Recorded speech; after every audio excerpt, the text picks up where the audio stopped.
Bonjour à toutes et à tous. Aujourd'hui, je vais vous présenter le mode solo de Clash of Culture. Un mode solo non officiel, un mode solo euh, amateur qui a été fait par un joueur, mais c'est plus que de l'amateurisme, hein. Là, on est sur quelque chose qui fonctionne tellement bien que j'ai envie de le présenter et montrer un petit peu que déjà il existe et très rapidement expliquer un petit peu comment ça fonctionne. On va venir tout simplement sur la mise en place, donc je vais enlever la boîte de jeu. Donc là on est sur la monumentale édition de Clash of Culture, c'est-à-dire qu'on joue avec les plateaux, enfin, les petits plateaux de civilisation, hein, avec les progrès spécifiques. Et puis il y avait d'autres choses qui ont été rajoutées dans ce jeu, hein, par l'extension qui s'appelle Civilisation, je crois. Il y a d'autres unités militaires, etc. Mais c'est pas ça qui va nous importer aujourd'hui, c'est on va regarder le mode solo, comment il fonctionne. Donc là, il y a une mise en place pour 2 joueurs. Donc si vous connaissez pas le jeu, à gauche, en fait, on a la mise en place d'un joueur humain. Donc on part avec une tuile ici, avec une ville heureuse et un colon. Et à droite, vous avez la configuration du joueur de l'automa. Donc lui, en fait, il part avec une ville heureuse aussi, un colon pareil. Il a une unité militaire en plus, il a un fantassin pour commencer. Et il a, vous voyez, il y a un jeton, un jeton de nourriture ici. Et je vais vous expliquer pourquoi. L'IA, dans sa mise en place, il y a des choses qui sont similaires à la mise en place du joueur. C'est-à-dire qu'il commence avec son plateau. Alors je vous y emmène. Voilà. Le plateau de l'IA, il va commencer lui aussi avec je reprends mon petit crayon, les deux technologies qui sont ici, donc le travail de la terre et l'extraction, comme nous. Ça, c'est les choses qui sont identiques. Il commence avec une carte action, il n'a pas de carte objectif, lui, il s'en occupe pas, et ce qu'on a vu sur le plateau. Il a aussi ces 3 jetons ici pour déclencher les événements. Et après, il y a des particularités. Déjà, il faut modifier un petit peu les plateaux. Donc là, par exemple, j'ai pris les Carthaginois. Et ici, c'est pour le plateau des chefs. Donc en fait, les Carthaginois, on imprime une feuille et on va superposer cette feuille sur le plateau civilisation qu'on a choisi. Hop, ça va remplacer en fait. Et vous voyez, il aura quand même des bonus de civilisation et on pourra lui mettre des cubes ici quand il y a comment dire, des déclencheurs en fait, hein. Ici, ça va être le deuxième progrès en agriculture, etc. etc. Il gagnera des bonus par rapport à ça. Et puis, il y a une autre chose qui est différente, c'est ici, vous voyez, normalement, il y a les ressources. Ici, c'est notre compteur de ressources, hein, entre 0 et 7. L'IA, ça va plutôt être son échelle de priorité de construction. Donc en fait, à la mise en place, on va choisir. Vous voyez qu'en fait, on a 2 sets de jetons ressources. Donc lui, ces ressources, il va les utiliser, il va les associer à ses villes. Donc on a vu que celle sur le plateau, elle est associée à la nourriture. Il y en a une en case 0 qui est associée au bois, en case 3 associée aux minerais, en case 5 à l'or et en case 7 à la science, aux idées. D'accord? Et ici, ça c'est un autre set de ressources qui va définir en fait la priorité de gauche à droite pour l'IA. Voilà. Et donc en fait là, ça va être les constructions qu'il va faire. Donc quand il va jouer une action de construction, il va construire l'élément qui est le plus à gauche. Donc là, prochaine action de construction, automatiquement, il construira une ville. Et ça, c'est pour respecter les règles du jeu, puisque dans Clash of Culture, on ne peut pas agrandir une ville taille 2 tant qu'on n'a pas au moins 2 villes. Donc il sera obligé de commencer par une ville. Et ensuite, on va intercaler des bâtiments au fur et à mesure qu'il va débloquer ces bâtiments, exactement comme nous. Quand il va développer, par exemple, l'éducation, il va avoir l'écriture, ça va lui débloquer l'académie, on va la placer dans la case libre la plus à gauche ici, et donc elle va être construite à un moment donné dans une de ces villes. Donc voilà un petit peu comment ça fonctionne. Ensuite, pour ces actions, comment ça marche? Alors, je vais vous chercher la petite règle de jeu. Alors, c'est une règle qui est en anglais. Hein. Moi, j'ai pas pris le temps de la traduire parce que ça prend un peu de temps et puis il y a toutes les cartes et tout. Et voilà, j'ai un peu la flemme. Mais c'est très facile à comprendre. Donc, lui, en fait, l'IA, on va déterminer son action en piochant sur le paquet de cartes événements. Alors, pour ceux qui ne connaissent pas Clash of Culture, les cartes événements, elles ont, vous voyez, elles ont cette forme-là, cette anatomie. Il y a en fait en haut à gauche de la carte une icône avec une action en haut et puis une action en bas. Et l'IA, en fait, on va piocher et on va voir à quoi ça correspond. Par exemple, si j'avais pioché celle-ci autour de l'IA, qui est une icône d'apparition de barbare, on voit que cette icône, elle est ici. L'IA fait un recrutement. Voilà. Si on avait tiré un déplacement de barbare, il aurait essayé de progresser. Une attaque pirate, il aurait essayé d'attaquer. Une carte sans icône, il essaye de construire. Une attaque de pénurie, une carte avec pénurie, il aurait essayé d'influencer culturellement, etc. Et ici, c'est la carte d'or. C'est en fait, ça doit être un bonus, une action spécifique à l'IA qu'on a choisi. Donc je vais je vais pas forcément détailler, mais je vais expliquer petit à petit comment on fait. Donc autour de l'IA, comment ça marche? En fait, on va déterminer en mode normal, l'IA va jouer une carte événement à son tour pendant les 2 premières aires, puis l'ère 3 et 4, il va tirer 2 cartes, et puis l'ère 5 et 6, il va tirer 3 cartes. Donc plus on va avancer, plus il fera d'action, plus il sera fort, évidemment. Et puis à la fin, il y a un tableau pour déterminer, donc il y a un petit récap, voilà, ici, donc le nombre de cartes qu'il tire, donc en mode normal, on est au milieu, hein. Donc 1, puis 2, puis 3, et le nombre d'objectifs qu'on considère qu'il a rempli à la fin de la partie. En mode normal, on considère qu'il a rempli 4 objectifs. Voilà, qui correspond donc à 8 points de victoire. Ça essaie vraiment essayer de coller à ce que fait un joueur, voilà. Et après, donc, on peut moduler tout ça pour augmenter ou diminuer la difficulté. Donc, admettons que l'IA pioche une carte qui possède cette icône, l'icône de déplacement de barbare. Donc, l'IA, ce qu'elle va faire, c'est qu'elle va faire, quand elle fait ça, une action de progrès. D'accord? Donc, progrès, on se souvient ce que c'est, ou on le rappelle, c'est en fait développer un progrès sur notre tableau de progrès qui est là, donc dans les différentes branches, agriculture, construction, marine, éducation, guerre, spiritualité, économie, tradition, science, et ensuite les 3 derniers, ce sont les gouvernements. Donc quand il fait cette action, l'IA, comment il fonctionne? On va tout simplement prendre 3 dés du jeu,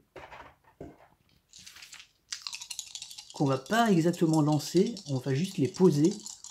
Vous entendez, je les mélange et je les pose comme ça. Voilà. Donc il y a 3 dés en fait comme ça, de haut en bas. On va regarder ce que ça fait. Et en fait, ce sont des D6, donc on va déterminer dans quelle branche en fait il va progresser. Donc on va déterminer que un 1 et un 2 fait progresser dans une de ces 3 branches-là, un 3 et un 4 dans une de ces 3-là, un 5 et un 6 dans une de ces 3-là. Donc là, mon lancer de dés, ça a été un 6, un 1 et un 1. Donc un 6, ça veut dire que l'IA va progresser dans un de ces 3-là. Ensuite, le deuxième dé va permettre de déterminer lequel de ces 3-là. Donc là, c'est un 1, donc ça va être l'économie, puisque 1, 2, 3, 4, 5, 6. Voilà, on transforme un D6 en D3, hein, tout simplement. Et ensuite, le troisième dé, il va déterminer quel progrès dans la branche il va développer. Exactement comme les règles d'un joueur humain, s'il n'a pas déjà développé le tout premier progrès, il est obligé de prendre celui-ci. Donc le troisième dé ne servirait pas. Par contre, s'il avait déjà développé le troc, on utiliserait le troisième dé, pareil, 1, 2, 3, 4, 5, 6, pour savoir où il va. L'IA, comme nous, récupère des jetons de culture quand il développe un progrès bleu, mais il ne récupère pas de jetons d'humeur quand il développe un progrès jaune. Voilà. Donc ça, c'est le développement, et comme nous, il prend son pion ici, voilà, et quand il n'a plus de jetons ici, ben, il déclenche un événement, et on résout un événement, voilà. Donc voilà comment l'IA fait l'action progresser. Ensuite, l'action de recrutement, donc c'est avec l'icône apparition de barbare. Le recrutement, l'IA, en fait, quand il recrute, il va recruter dans toutes les villes qu'il a sur son plateau. Donc, il va tout simplement regarder la taille de ces villes, et s'il peut ajouter une unité, il va le faire dans toutes ces villes. Donc c'est assez simple, et voilà, ça le booste un peu.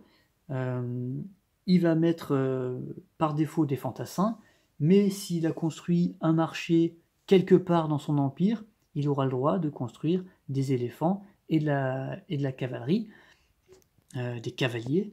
Et ça, c'est en fait, on va lancer le dé, hein, tout simplement. Dans les dés, c'est des dés spéciaux, il y a aussi des dessins. Donc là, on voit par exemple, s'il fait un 5, c'est un fantassin, un 4, c'est un cavalier, un chef, un éléphant, etc. Donc c'est le dé qui va déterminer ce qu'on va construire dans chaque ville. Donc après, voilà, on regarde juste s'il a possibilité de rajouter une unité sur sa case, c'est-à-dire s'il n'atteint pas la limite max d'unité qu'il peut faire. Voilà, il fait la même chose s'il recrute un chef. Voilà. L'action d'attaque. Alors, l'action d'attaque, tout simplement, l'IA ne déplace pas ses unités, on va considérer qu'il a une portée. Et il commence avec une portée de 1, c'est-à-dire qu'il est capable d'attaquer toutes les armées qui sont adjacentes à ses armées à lui. Et on va rajouter 1 à sa portée pour chaque progrès qu'il aura développé dans la guerre. Donc ça c'est sympa, parce que comme les progrès sont déterminés aléatoirement, bah parfois il sera dans la guerre, parfois pas. Donc ça fait des parties qui sont complètement différentes les unes des autres. Et ensuite, s'il a effectivement quelqu'un à sa portée, il va tout simplement comparer s'il est en supériorité numérique ou pas, pour savoir s'il y va, et s'il dépense une carte action pour booster son attaque, comme nous en fait. Hein. Donc voilà pour l'action d'attaque. Ensuite, la grosse action aussi qu'il fait souvent, c'est l'action de construction. Donc là, on a déjà vu un petit peu comment ça fonctionnait. Donc là, la première fois qu'il va faire une action de construction, automatiquement, il va construire une ville, donc la ville bois. Et comment ça marche? En fait, c'est pareil, l'IA, il n'utilise pas de colon. Il a un colon, mais ça, c'est pour autre chose, on verra ça tout à l'heure. Lui, il va tout simplement considérer les tuiles. Donc là, il va construire une ville, hein, donc il va construire une ville sur une autre tuile. Et il va considérer les tuiles adjacentes qui sont atteignables depuis les tuiles où il a déjà des villes. Donc là, par exemple, les 3 tuiles sont adjacentes et atteignables par quelqu'un, un colon qui serait ici. Et donc, on va déterminer encore au dé, aléatoirement, quelle tuile il choisit. Une fois que c'est fait, on la retourne. On utilise les règles de placement du jeu normal. Donc là, ça serait comme ça, puisque l'eau doit être extérieure au plateau. Et ensuite, pour savoir où est-ce qu'il construit entre le désert, la montagne et la plaine, donc le désert, il n'a pas le droit, hein, comme nous, et du coup, entre la plaine et la montagne, on regarde sa priorité de construction. La plaine, qui donne de la nourriture, arrive avant la montagne, donc il mettrait sa ville ici. Donc sa ville bois, elle viendrait se placer ici. Donc lui, voilà, il fait comme s'il avait déplacé des colons et qu'il avait fondé une ville ici. Ensuite, une fois qu'on a fait ça, on décale tout d'une case vers la gauche, et sa construction est faite. Une fois qu'il a construit, on va déployer le colon qu'il avait ici dans sa ville la plus petite en taille, pour pouvoir accueillir éventuellement un bâtiment. Comme là, il a construit une ville, bah, les 2 villes sont de taille 1, donc le colon reste dans sa ville prioritaire, c'est-à-dire la ville avec la nourriture. Maintenant, cas de figure, admettons, l'IA avait progressé et était allé par exemple dans l'éducation. Donc il était obligé de commencer par ça, ce qui lui débloque l'académie. Alors je vais essayer de trouver une académie dans les... Bon, je vais changer d'avis, je vais prendre un temple. Donc admettons, il avait développé la spiritualité, ce qui débloque un temple. Donc quand il fait ça, ben en fait, on va placer le temple dans la case libre la plus à gauche sur l'échelle. Ça veut tout simplement dire que la prochaine fois qu'il va faire une action de construction, il va construire un temple. Et il va construire un temple dans la ville où est positionné son colon, donc sa ville de départ. Donc admettons, c'est ça qu'il fait, il construit son temple ici, tac, on décale tout d'une case. Il faut imaginer qu'après il y aura plusieurs bâtiments, etc. Et ensuite, on déplace le colon vers sa ville la plus petite, qui ne soit pas mécontente, donc son colon va se déplacer ici. Voilà. Ça veut dire que le prochain bâtiment qu'il va construire, il va le construire dans sa ville ici. Donc il fait faire ces bâtiments au fur et à mesure, toutes ces villes vont grossir, ils vont avoir à peu près la même taille. Donc c'est un peu comme nous, hein. C'est un résultat qui va vraiment coller à ce que ferait un joueur humain. Donc voilà pour la construction. Donc il va construire des villes, il va construire des bâtiments, selon les bâtiments qu'il a débloqués. Donc il n'y a pas de triche par rapport à ça. Il débloque pas, etc. Et ensuite, il y a une action d'influence culturelle. Ben là, c'est comme nous, en fait. Hein. Il va dépenser, il va regarder s'il y a une ville à portée pour l'influencer. Il va dépenser ses jetons culture pour atteindre une ville ou pour améliorer son jet de dés, pour essayer de nous influencer, etc. Donc voilà comment fonctionne l'IA, ça marche très très bien. Donc on tire une carte, on regarde l'icône qu'il y a, chaque icône correspond à une action. Les actions ne sont pas exactement comme celles du joueur, mais ça se rapproche. Donc à la fin, on sait faire exactement, il n'y a pas de prise de tête, on ne reste pas 1 heure à comprendre ce que fait l'IA. Il n'y a pas de prise de tête de déplacement d'unité parce qu'elle ne se déplace pas. Tout ça c'est virtuel, mais ça marche et c'est cohérent. Donc ça c'est vraiment très cool. Et puis le jeu est quand même, voilà, en mode normal, il est accessible. L'IA, ça m'arrive de gagner régulièrement en mode normal contre l'IA. Voilà, ça va dépendre un peu des objectifs que nous on va tirer parce que lui automatiquement il va gagner un nombre d'objectifs. Voilà, selon le niveau de difficulté. Donc ça va aussi dépendre du tirage de nos objectifs. Donc ça c'est comme dans le jeu normal, hein. Il n'y a pas de... Voilà, il y a un petit côté, je tire des bons objectifs, voilà, qui se mettent bien, et des fois ça se met pas bien, et c'est plus compliqué. Il va essayer de construire des merveilles aussi, c'est difficile pour lui aussi, comme pour nous.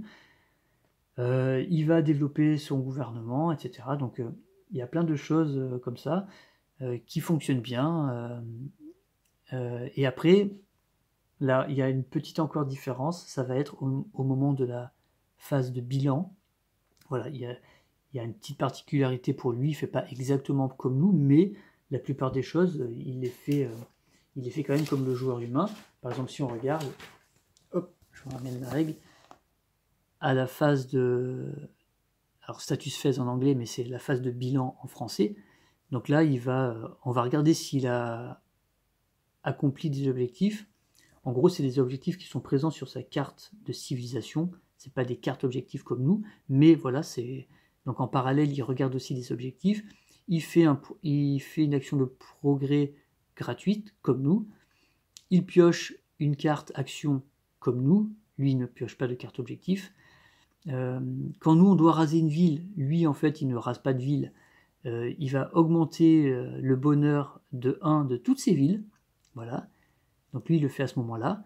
Quand nous, on a la possibilité de changer de gouvernement, lui, tout simplement, il va gagner des jetons culture s'il s'est développé dans les traditions. Et puis, pour la détermination du premier joueur, tout simplement, on compte ces jetons de culture et on les compare avec les nôtres. Nous, on cumule culture et humeur. Lui, il prend que ses jetons culture, mais il peut en gagner beaucoup. Donc voilà, donc ça joue. Et après, on tire au sort si c'est lui qui gagne, s'il commence ou pas. Donc voilà. La résolution des événements fonctionne aussi. Il déplace et il crée des barbares comme nous. Ça fait des parties qui sont vraiment sympas parce qu'elles sont vraiment différentes. Alors évidemment, c'est jamais aussi bien que jouer avec des potes, etc. Mais j'avais envie de bah déjà de peut-être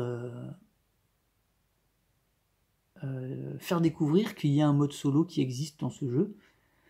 Est-ce que je conseillerais d'acheter Clash of Culture Monumental Edition uniquement pour le solo parce que, admettons, on sait qu'on jouera jamais à plusieurs, on n'a personne pour jouer, mais on aime les jeux de civilisation. Écoutez, pourquoi pas, en le trouvant d'occasion, je pense que maintenant, on peut trouver la Monumental Edition d'occasion à des prix raisonnables et on peut vraiment s'éclater avec ce mode solo, à condition voilà, de lire un petit peu l'anglais quand même, histoire de bien comprendre les règles, voilà. Auquel cas, n'hésitez pas, moi je me ferai un plaisir, si vous avez un peu de difficulté en anglais, de vous expliquer en détail comment ça se passe. Je vais pas me lancer dans la traduction parce que, ok, traduire le petit livret, là, bon, il fait combien? Il fait pas beaucoup de pages, hein, il fait 15 pages, 16 pages. Ça serait jouable, mais il y a quand même des illustrations qu'il faut refaire et tout pour expliquer les exemples. Il y a des exemples en fait. Ça c'est pourquoi, pour les déplacements ou pour les constructions, etc. Il y a des exemples. Donc ça serait faisable, mais après, il y a toutes les cartes de chaque civilisation à refaire, parce que ça c'est du pliage, vous voyez, cartage, pliage. On glisse la tuile civilisation dedans, voilà, ça vient recouvrir. Il y a la même chose pour les chefs.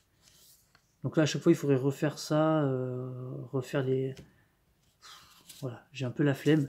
Mais par contre, voilà, je serais ravi d'expliquer et de montrer plus en détail comment ça tourne, en particulier si vous avez un peu de difficulté en anglais. Voilà, donc je suis content de peut-être faire découvrir ce mode solo aux joueurs qui ne le connaissaient pas, parce que c'est vrai que c'est pas forcément connu.